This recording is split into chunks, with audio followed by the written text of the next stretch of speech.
Hey everybody, welcome to another fruitful video. We're once again talking about patience. I was reading the verse for Monday of this week, Paul's words from Second Timothy, and it brought to mind a memory for me. It's one I've used in a sermon a while back, but I'll bring it up again. I think many of us can relate to it. There was a day I had to go to the bank, and I had to go into the bank to see the teller, which I don't normally do. Online banking is just so easy and convenient, but this particular day I had to see the teller. I can't remember why, but I walked into the bank and there was only one teller working, but there was also only one person in line, an elderly lady.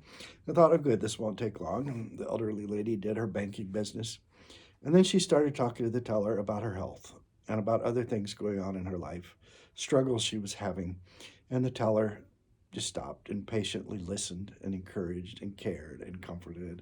And I kind of found myself going into that mode of impatience, of thinking, hey, this is a business you run here, and there's people waiting, me in particular, and I got things to do. Let's get a move on. Let's save the personal stuff for somewhere else. And I caught myself thinking, hey, this teller is encouraging and comforting and doing all those things that I and every Christian should be doing. Maybe this teller is the only human being this lady will come into contact with today.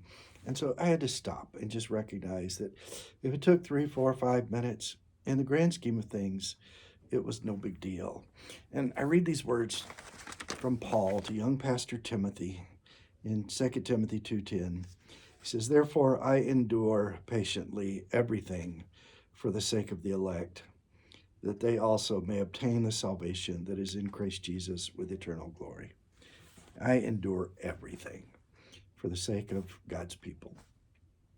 Let's try to do that. Let's try to set aside our own needs, our own busy schedules, and just recognize, in the grand scheme of things, a few extra minutes to care, to encourage, to comfort is well worth the time and not an inconvenience at all.